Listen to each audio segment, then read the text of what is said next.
Assalamu alaikum ve rahmetullahi ve berekatuhu. Barlı kıyımdaşlar, Mevla Allah'ın salim ve mağfireti bereket olsun.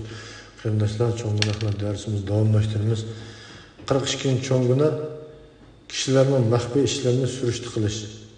Euzubillahimineşşeytanirracim. Bismillahirrahmanirrahim. Allah Teala Sure Hucurat'ın 13. ayetinde mundaq deydi. Müminlerinin eybini izdimanlar. Müminlerinin eybini izdimanlar. Şart bir yerde müminlerinin eybini izdimanlar deydi. Tefsir şunasla bu ayet Müslümanların eyiplerini maraş, izdeş ve sürüştü kılıştın çekleydi deydi. Yani bu ayet eğer Allah birinlerinin qerindişinin eybini yoşurgan bolsa onundan haberdar boluş üçün sürüştü kılıp yürmüsün degan ma'noni ifodalaydi. Bir eybini bir qerindişinlar özünün eybini yoşurgan bolsa onu aşıttınız kılıp sürüştürüp yürüdüğün, marap yürüdüğün, başkalarının bunun zaydı nime ayıpa, nime kılmakçı bu, o, boyu, meğer nimba, ayak nime kılıp koygandı o, dep aşındak bir işlerini sürüştürüp yürüdüğün işlerini Allah çekligen. Allah çekligen.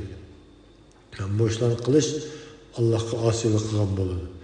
Sahabiler İbn Mesud raziyallahu anhuga Velid İbni Uqba'nın saklıdın Arak timmadıdı degende o biz izlep tepiştin çeklendi körgen nersimizge hüküm çıkarımız dep cevap verdi. Ebu Davud rivayet kılgan.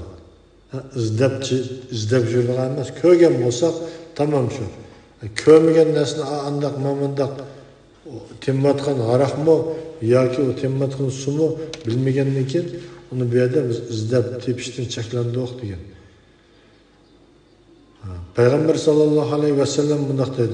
Kimki birer kavimnin sözünü tınışsa, halbuki ular onun mundaq kılışını yaman gördü. Kıyamet günü onun iki kuluğunun içige eğirtilgen qoğuşun koyuldu. İmam Bukhari, Ebu Davud, Tirmizi, Darimi ve İmam Ahmet rivayet kılgan. Yani kimki birer kavimnin sözünü tınışsa, oğurlaş tınışsa da, halbuki ular onun bunda kılışını yaman görgen bolsa, tınışıganlığını ular halımısa, bu tınışıgıcının ki iki kuluğa kıyamet günü ertilgen qoğuşun koyuldu deydi.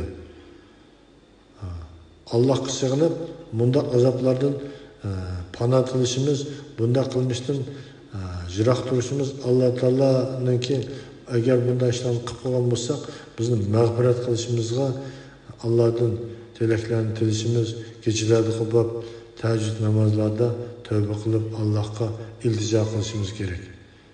Kardeşler, bunda kılmaganda kıyamet günü eğer azap kalgan gap,